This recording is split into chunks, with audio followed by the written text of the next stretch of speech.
Assalamualaikum warahmatullahi wabarakatuh. Perkenalkan, nama saya Risma Atsika Putri dari Prodi D4 Teknologi Laboratorium Medis Stikes Salirsat Al Islamiyah Cilacap.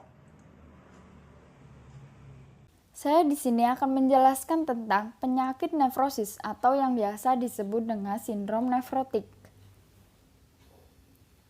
Yang pertama, pengertian dari sindrom nefrotik adalah kerusakan pada ginjal yang menyebabkan kadar protein di dalam urin meningkat. Tingginya kadar protein tersebut disebabkan oleh kebocoran pada bagian ginjal yang berfungsi menyaring darah. Sindrom nefrotik terjadi akibat kerusakan pada glomerulus, yaitu bagian ginjal yang berfungsi menyaring darah dan membentuk urin. Akibatnya, protein yang seharusnya tetap ada di dalam darah akhirnya bocor ke urin. Dalam kondisi normal, urin seharusnya tidak mengandung protein. Kerusakan bagian ginjal ini dapat disebabkan oleh sel ginjal yang menebal. Selain penebalan, sindrom nefrotik dapat disebabkan oleh penyakit lain yang mengakibatkan kerusakan pada ginjal. Kondisi ini disebut sindrom nefrotik sekunder.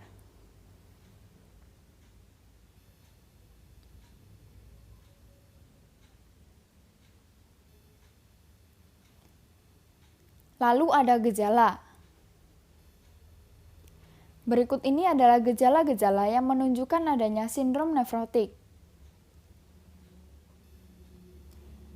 Yang pertama mual, kedua muntah, ketiga kehilangan selera makan, 4 letih dan lesu, 5 masalah tidur, 6 bertambahnya berat badan akibat penumpukan cairan tubuh, 7 otot berkedut, 8 kram otot, 9 pembengkakan kaki dan pergelangan kaki, 10 kejang.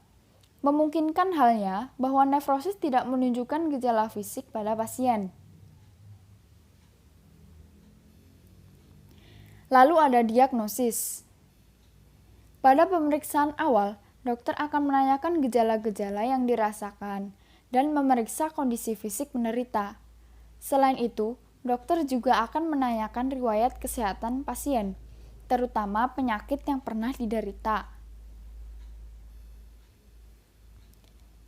Jika dokter menduga seseorang menderita sindrom nefrotik, dokter akan menyarankan untuk melakukan pemeriksaan lanjutan. Yang pertama adalah tes urin. Sampel urin akan diperiksa di laboratorium untuk melihat ada tidaknya protein yang bocor. Dokter dapat meminta pasien untuk melakukan pengambilan sampel urin. Yang kedua ada tes darah. Tes darah dilakukan dengan mengambil sampel darah pasien untuk memeriksa kadar protein dalam darah atau albumin, disertai dengan tes fungsi ginjal. Tes darah juga dapat dilakukan untuk mencari penyebab sindrom nefrotik, misalnya pemeriksaan kadar gula darah bagi yang menderita diabetes. Yang ketiga ada biopsi ginjal. Prosedur ini dilakukan untuk mengambil sampel jaringan pada ginjal. Biopsi ginjal dilakukan untuk memeriksa jaringan ginjal melalui mikroskop. Lalu ada pengobatan. Ada beberapa obat yang dapat diberikan kepada penderita sindrom nefrotik, antara lain, yang pertama adalah obat kortikosteroid. Obat ini berfungsi untuk menangani peradangan pada ginjal atau mengobati penyakit peradangan penyebab sindrom nefrotik, seperti lupus atau amyloidosis. Amyloidosis adalah penyakit langka yang terjadi saat zat amiloid menumpuk pada jaringan tubuh. Zat amiloid adalah protein yang diproduksi di sumsum tulang belakang dan dapat disimpan pada jaringan atau organ tubuh. Yang kedua, ada obat antihipertensi. Obat ini berfungsi untuk menurunkan tekanan darah tinggi yang bisa meningkat saat terjadi kerusakan ginjal. Selain itu, obat darah tinggi dapat mengurangi jumlah protein yang terbuang melalui urin. Contoh obat ini adalah obat ACE inhibitor. ACE inhibitor adalah kelompok obat yang digunakan untuk mengobati hipertensi, gagal jantung, dan ginjal kronis.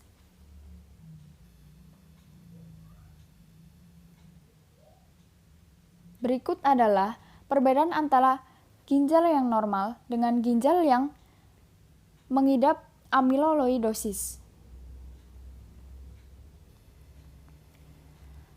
Yang ketiga, obat diuretik. Obat diuretik berfungsi untuk membuang cairan yang berlebihan dari dalam tubuh, sehingga dapat mengurangi gejala edema. Edema adalah pembengkakan pada anggota tubuh yang terjadi karena penimbunan cairan dalam jaringan. Yang keempat, obat pengencer darah. Fungsi obat ini adalah untuk menurunkan resiko penggumpalan darah yang merupakan komplikasi dari sindrom nefrotik. Contoh obat ini adalah heparin. Yang kelima, obat penisilin. Penisilin adalah obat antibiotik yang dapat digunakan untuk mencegah infeksi yang merupakan komplikasi dari sindrom nefrotik.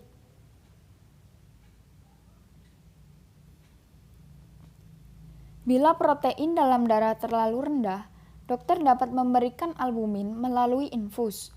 Dokter juga akan menyarankan penderita untuk cuci darah atau transplantasi ginjal bila sudah mengalami gagal ginjal kronis. Di samping obat-obatan, pola makan penderita sindrom nefrotik perlu diatur. Penderita perlu mengonsumsi protein yang cukup, tidak berlebih ataupun kurang. Selain itu, penderita sindrom nefrotik perlu mengurangi konsumsi garam, lemak, serta kolesterol untuk mencegah komplikasi dan mengurangi edema. Konsultasikan dengan dokter gizi mengenai pola makan bagi penderita sindrom nefrotik. Yang terakhir ada pencegahan. Sulit untuk mencegah sindrom nefrotik yang penyebabnya belum diketahui atau sindrom nefrotik primer. Namun untuk sindrom nefrotik yang muncul akibat penyakit lain, langkah pencegahannya adalah menjalani pengobatan terhadap penyakit tersebut.